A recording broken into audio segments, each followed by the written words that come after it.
Dawn. The woods are silent, save for bird pipings.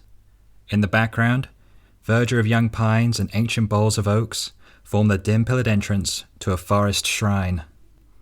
Artfully placed on tree trunk and bough are nest boxes of bark. On one side stands a low weathercock food house. On the other, a tall martin house pole. In the shade of a great oak glimmers the shallow pool of a bird bath. Peeping at this from behind the oak appears, vanishes, and appears again the horned head of Quercus, a fawn. Stealing forth, Quercus approaches the pool, bearing in one hand an enormous pitcher plant. Peering upward among the boughs, he raises his voice in quaint falsetto and sings. Viri, viri, virio, waxwing wild, warbler wary, oli, oli, oli, ole. Seek our sanctuary, robin raff, little tail twitcher, drink from my pitcher, dip in my bath, dews in my bath, rains in my pitcher, dawns in the greenwood eyrie. Hither, high pole, red pole, olio, vilio, vili. From his pitcher plant, Quercus pours into the bird bath. Skipping then to a little swinging bird house, he sprinkles its shelf with seed from a pouch. Here he pauses dreamily, furtively takes out and fingers a pipe, blows a few notes, pauses, starts, puts it quickly away, stoops his ear to the ground, springs away from the oak, and snatches an ivied staff which stands against the trunk. The staff is designed like a martin house pole in miniature. Placing himself on guard where a footpath enters the glade, he calls, "Stand yonder! Hold! Who treads beneath my trees?" "A friend." "A friend to what?" "To song, and song's melodious silences." "Still, enter not. The race of wings reigns in this solitude.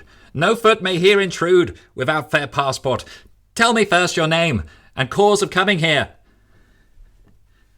"From whence even now a piping filled mine ear, with quaintish memory familiar. Yet old, it seemed. Long since I heard the same lulling to paleness, the white morning star, among Sicilian oaks. So here I came to spy upon the piper. Now, methinks, I know him, by those horns and merry winks. Good morrow, Quercus the fawn." "Now, by Lord Pan, the poet's ear and eye still spy me out. Alwyn, maker of songs, hail to you, master. You, can it really be?" "It can, and is, by Pan, our ancient pastor. But you, Slantshanks, what makes you here at dawn?" "Newfangleness. The classic gout still crooks my knees of the old lyric wine, but now they run new errands. Lo! The sign of my new office!" "New? What may that be?" "Wood Warden of the Wild Bird Sanctuary, janitor of their Sylvan Temple. See, my staff acclaims me, poor Mercutius, old mythological nature faker. He's out of date with his caduceus. Behold in me, a modern science-suited fairy and practical caretaker, Grand Marshal of the Martin House." "Of that?" "Nay, this, my bard, is but the breviate and little pattern. Yonder you behold the real palace. Through those portals we lure the feathered broods to fold their wings above the world of thievish mortals." "We, say you. Who are we?" "Myself and my lord master." "And what's he?" "Nay, if I knew I should be wiser. He is the fellow of all friendless things, wild nature's human sympathizer. Informer man, yet footed so with silence. The deer mistaken for their brother, so swift that meseems he borrows the bird's wings. An eye that glows and twinks through noon like twilight's vesper star. An ear that marks a mile hence the purring of a lynx. I love him, follow, obey him, yet I know naught of him but his love." "Not even his name?" "Yea, what men call him by, and he is like the same, Men call him Master Shy. Ah, Shy, the naturalist. Why, he is my good crony. If he wished to rhyme, he'd be a better bard than I. How do you serve him? I'm crew to his Jason. I multiply myself for rare adventures, and serve his ship of birds as carpenter, box joiner, bath cementer, mason, seed storer, water carrier, worm steward, nest ward, treehouse thatcher, man chaser, and mouse catcher. Nay, do you please in all? I carry to his call, and never yet have earned his censures for botch or shirk. I prithee, show me of your handiwork. What's here, this little box, with paddle wings? One of our weathercocks. Look you, it swings. So when in winter the white tempest blows, here sit the birds at breakfast mid the snows, with porch turned over to the cosy side. In that cold time, my master Shy brings more devices to provide bird comfort. Food bells full of millet we place in covert nooks, and tie our knitted suet bags on many a bough of pine and larch. And I must plough through many a drift to crack the frozen rillet for little birds' beaks to drink. By Thebes. Now, is this in sooth mine old Sicilian fawn, that want of yore to dally on violet-scented lawn, with lily-crowned nymphs in lovelorn valley? What modern change is here? What magic? Hush! I am not always quite so modern.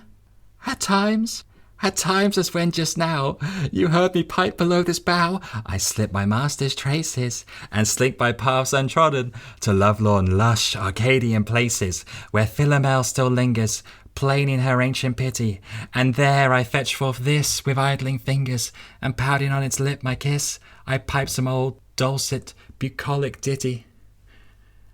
Whist! Here he comes! It grates upon his ear. A hermit thrush is pleasanter to hear. Good morning, friend.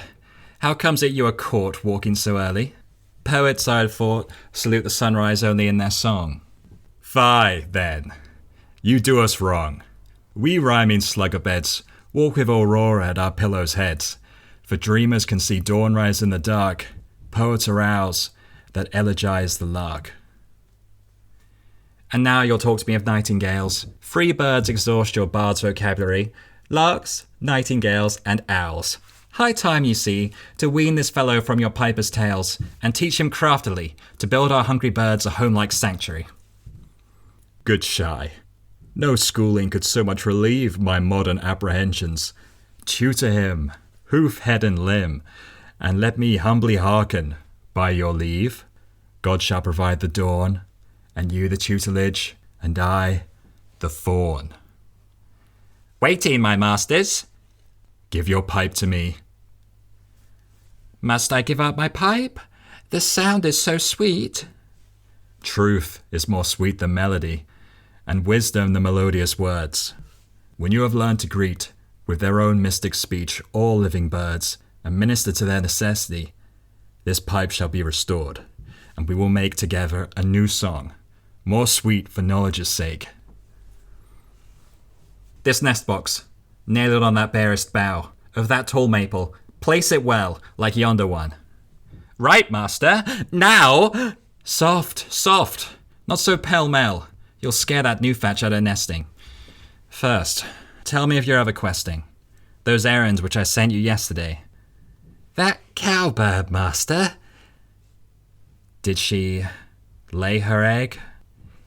Indeed she did, the pest. She laid it in a redstart's nest, but up I poked my nose in, nabbed it, and cracked it cursory. Good Mamma Redstart now can hatch her nursery, without a big stepchild to smother her chicks. Old Deacon Rathborn's tomcat, is he dead? What?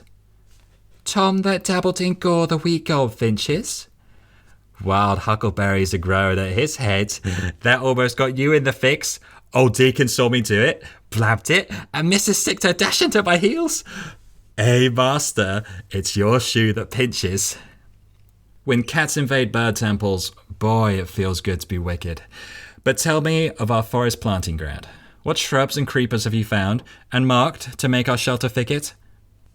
Why, sir, to give it bird blithesomeness, I've chosen shadbush, blue cornel, wive rod, privet, red osier, raspberry, wild rose, black haw, and dangleberry. A proper list. What trees? Deciduous. Box elder and bird cherry, white ash, grey birch, and cockspur thorn. What make you thus? Some sylvan pound to catch a unicorn? Good poet whist. No more mythology. Your thorn is learning better. Truce. Most humbly, my apology. So, quercus, and what evergreens? White spruce, red cedar, balsam fir, and Norway pine. Good fellow, fine. In such a shelter tangle we can hatch 10,000 nestlings. Run now, catch that squirrel there before he makes his call at your new nest box door. Right, master. Hey, Sir Alwyn, ho! Just see what a jack of trades your quercus is. When Master Shy discharges me, I'll go and rent 9 fairy rings and start 3 circuses. Shy, honest friend, your hand once more. Heartily, welcome to this wood. Do you recall how once we stood here and discoursed of songs I made of yore, dryads and poets' dreams? Yes, I recall. I wondered at them all. First, as today you smiled, your incredulity of my quaint creed, till soon, in further converse, we agreed in nature's heart our faves are reconciled, for both of us seek nature's fellowship, the common language of all living things. I, more in the music of the human lip, you, in the whir of beaks and wings. So both, craving the beautiful, still worship the same shrine and oracle, this temple and its dryad Tacita. I will confess, of all the nymphs in your Arcadia, I worship her alone. Because her moods are numberless, I do the same. Between the heart of man and nature's heart, which I do name God Pan, she stands and moves, divine interpreter, translating with her shy and pagan dances our world life and its trances.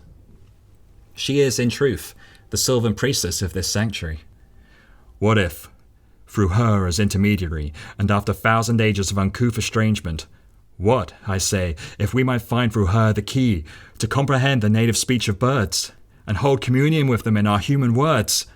Would not that be a modern consummation, nobler than fable? Almost, I would have said, we might be able, if it were not for one who scorns this shrine, and violates the beauty of creation, marring all contemplative quietude. Whom do you speak of? One whom the red wine of slaughter has made drunk, and the false glister of dollars dazzled with blind arrogance. Close by this wood, he plies a bold, sinister traffic in wings and plumage, not by chance, but calculated orgies he commits. His venal murders slits the bridal plumes from backs of mating birds, and leaves the nested broods unhatched or starveling. So he girds his loins, and, like the Patagonian, displays his feathered trophies. Not a man, swayed by ecstatic moods, nor even to equip a hardy sportsmanship. Not so, he slaughters birds for stocks and bonds, and when we challenge, smiling he responds, "Mine is a lawful market, where fine ladies pay for plumes to wear on Sabbaths and Christ's Easter day." What is this desecrator's name? Stark, the plume hunter. Surely he dares not track his defenseless game here to this hallowed spot. No place is holy to unhallowed minds. He covets gain, and grasps it where he finds. Still, I have faith that Tacita, in her serenity, is mightier than he. Nature's quiet mood is delicate, and crushes like a flower. Faith without works is vain, the prophet saith. So now, while nature muses in the thrush, here, let us sit this hour and meditate on Tacita, till meditation shall create its own shy image. Hush! Dreamily, the fluting of birds sounds in the forest. Dimly from the background, Tacita appears.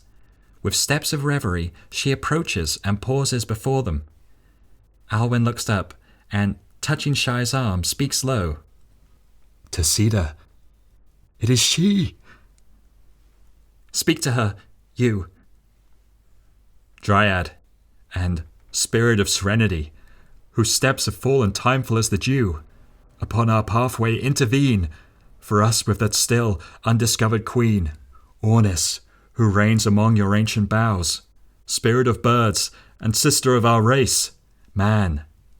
Stir your spell-enchanted feet, and by their moods arouse her hidden grace, to heed us, and hold speech from realms unseen.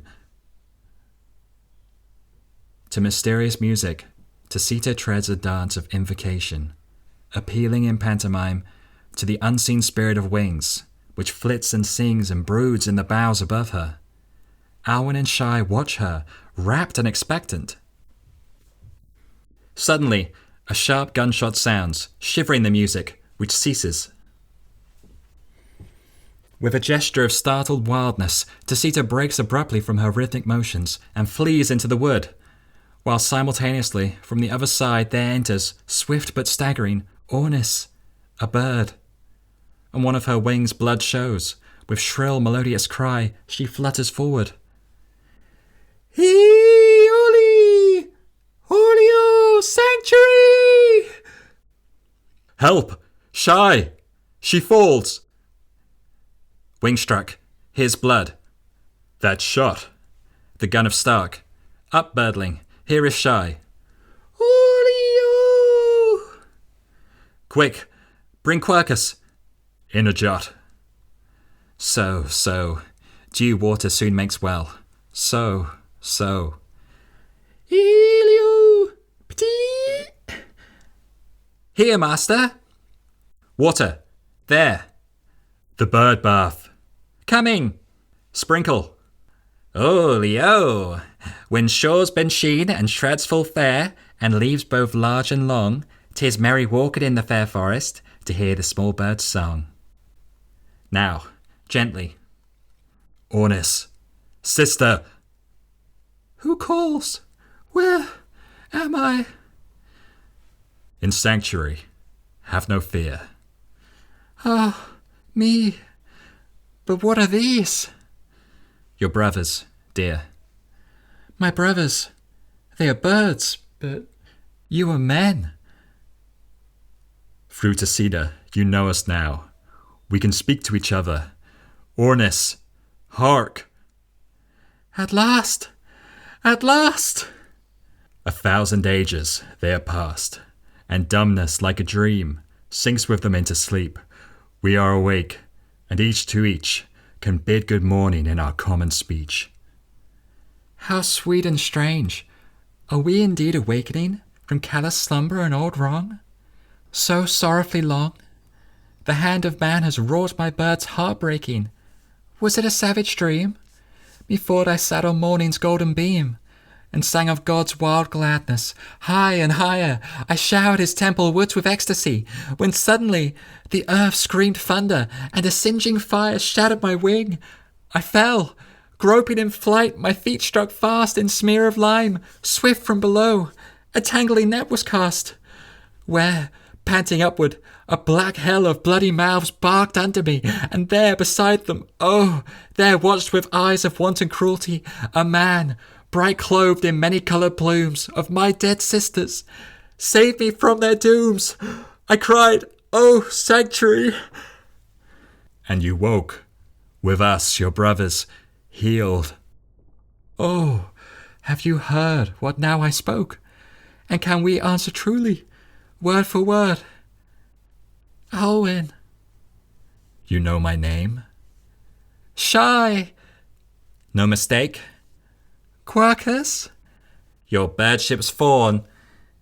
Good morning, brothers. When have you known us? Many an age and long.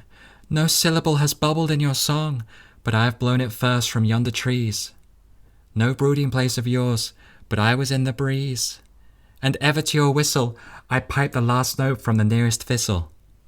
Oh, beautiful, my brothers! Oh, Dryad dear, I thank you. In your dawn, how brave it is to speak with man and fawn, as mates and fellows. Quick, fetch me still others. Who's coming now? Still others. Our fellow man.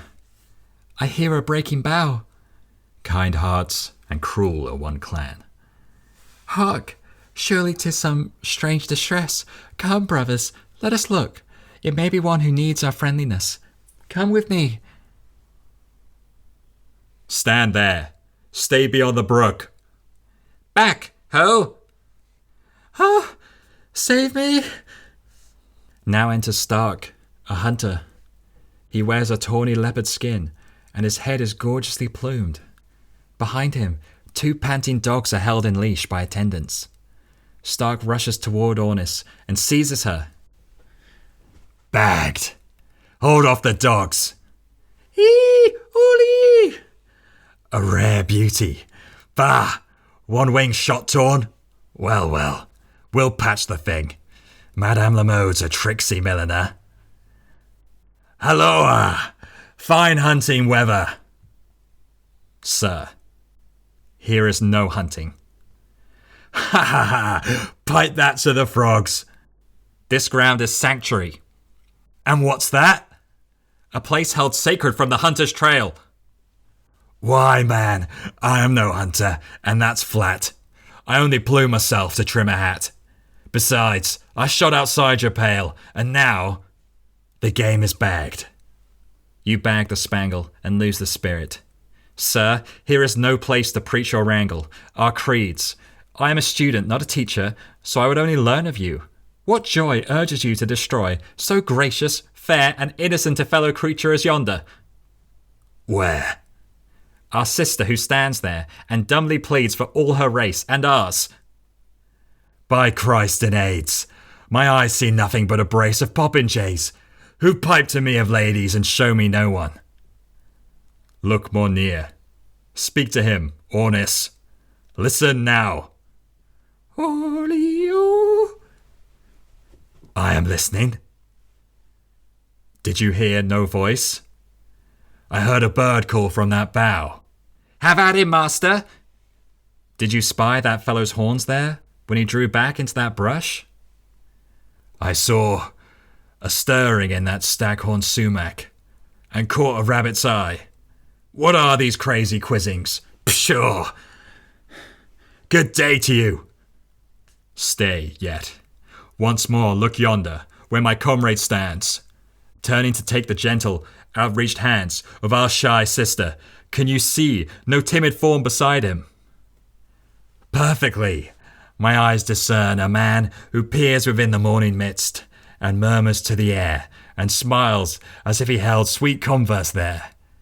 In short, I see a sentimentalist. I'm not of that ilk. Oh there! Hola! Wait with my dogs. I'm coming. Stay, and learn what we ourselves have only learned through quiet listening. So long, in rampant haste, your dizzy soul has chased the spinning dollar sign which stars your zodiac, that you have lost the track of path serene, and pace God's world in riot of blinding gold. Pause for this little space. Put off that blood-emblazed regalia, gorgeous with death, and draw with me one meditative breath here in the temple of cool Tacita. Ah, Tacita. And who may that be, friend? One lovelier than you have yet to set eyes on. Go, Quercus. Pray our mistress to attend. Mistress? Is she a maid? And lovely too? And may this wonder dawn on my horizon if I remain? Remain to meditate. Why now you stir my fancies? In truth, 'tis early still, and little to do this hour. Come, I will wait, and watch with you, but mind, the nymph must be more lovely than my eyes ever did see, with loveliness more deep than eyes discover. So, 'tis a bargain then. Sit by me here, and if your musings cause no fear, you shall behold her in her secret dances. By Hercules, I'm half prepared to love her. Now, Tacita, shy pagan nymph, appear. Spirit, unblind this man. Delusions blur inward his sight. He is a murderer, yet knows not he is such. unseal the fountains of his vision, and reveal yonder the sister spirit whom so long his blind heart strove to wrong. Ornis, reveal, and let him speak with her. Soft music sounds, various and elusive in its rhythmic themes. Tacita approaches Stark and weaves about him a dance of revelation, lulling, charming, luring him by the appeal of numberless wing swains and bird dartings. During her dance, Stark rises, bewildered, and is gradually lured and led by her toward Ornis, before whom, at the consummation of the dance, he stands staring. Oh, twilight, holy dusk, dawn twitterings! How far, how dim and hollow you darkle over me! Wings, wings, swift wings, shy wings, eternal wings! Where shall I follow? Ah, joy, jubilant melody, and morning joy I follow. I dream, and drink from your immortal springs. What are you? Brother, brother. Ha! My net! The shy bird shall be captured live. Now, joy, I hold you fast. Not yet. Untamed and still unshamed, will you destroy the wings that raise you? Sister, speak to him. My brothers, all of you, oh, wage not war because of me. I fear not. Stark, you dim the brightness of our union. Greeting so your sister. Sister? Hunt no more with lime and net. Your love shall hold me faster, for I am Ornis. Ornis? Dear my master, do you not know me? I am she whom first beneath the dark ancestral tree you rose upon your feet to hearken to. By me you grew, to song and freedom. Round your olden feasts you watched my circling flights, whereby your priests proclaimed their omens and their oracles. My cranes announced your victories, my storks fed your hearth fires, my silver-throated gulls and golden hawks saved many of your sea towns from sore pestilence, and my sweet night-bird tuned your poet shells to lull sad lovers in languorous asphodels. Yet all my influence shone dimmer than my beauty. My bright plumes lured you to squander them, till, in the fumes of greed, your heart forgot to cherish me, and sold me unto death and slavery. Yet, master, as you will, lo, I am Ornis, and I love you still. Yet it seems I never heard your voice till now, nor ever understood till now, nor paused as now in this still wood, to tremble and rejoice at greeting you, my sister. I am stunned, and wait to comprehend this wonder. Oh, you never prayed before to Tacita. Your feet have shunned her gracious paths, yet only she can lead and show my brother man to me. Why then? Why have I brought this instrument of murder here?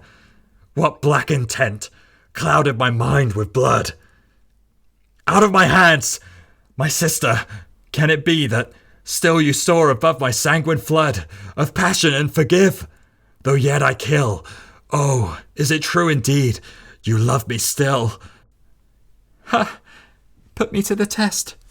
Show me the field that breeds your harvest pest, of chinch or weevil, where all the blossoms wither with strange evil, or where in filmy tents the hairy creepers gorge in regiments your budding apple boughs. Show your ancestral elms, gaunt-limbed with leprosy, which overwhelms their green old age in death, or those swift locust clouds whose breath blasts the ripe loveliness of spring. Show these and more than these, and cry on Ornis. She shall bring from hill and shore and plain her winged flocks and warbling broods, and swing away their deadly multitudes. If service be true love, I love you, brother. And for her sake, so we will love each other. A greenwood partnership. Thanks. Quercus, run. I skip, I gamble, master. Ha! I have a tale to tell to Tacita. And those? For these my heart shall build a fire, here at this shrine. And here, as on a pyre, I place them with this pouch, which hides the victims of my blind desire. There at sad cost, I let them tell my pain. The votive part of one long lost, who now has found himself in nature's heart. Ornis, my trail divides. There lie the ashes of the thing I was. Henceforth, I walk with you and these. A compact then, we free, that when we go forth from these gracious trees, into the world we go as witnesses, before the men who make our country's laws, and by our witness show, in burning words, the meaning of these silver mysteries. Freedom and sanctuary for the birds. Say, is our compact sworn? I swear. And I. Look, sister, friends are coming. Now lead us to their shrine close by. Oh, first let all make joy of this our union. For now my glad heart, like a partridge drumming, calls for my mates to join us, all together, in frolicsome communion. Ho, Quercus, Quercus, call them! Tacita, summon them with your fairy feet. Hola! Call loud and long. Here's our old pipe to carry a new song. Come here, you little comrades coy, from hill and swamp and heather. Make joy together. Tawny beak and scarlet vest, slant wing and sleek feather, bulging bill and crocking crest, hither! Tumble out of nest, topple out of windy weather, here, hola! With preenings quaint, purple dyes and crimson paint, here, hola, in many state, up from dewgrass, down from airy, Tacita, summons you to dedicate, here her sanctuary! Bird and fawn and man and fairy, gather now to sanctuary.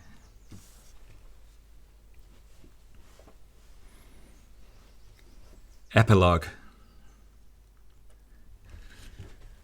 Addressed to Mrs. Woodrow Wilson.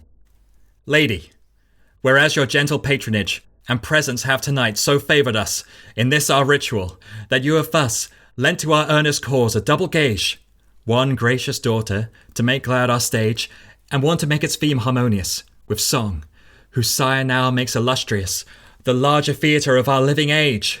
Therefore, ere yet the privilege be spent, which grants our thoughts the spell of human words, we vow by you, here in this tranquil wood, our loyal love to him, the President, whose heart has heard the call of the wild birds, and sign ourselves, your servants, with gratitude.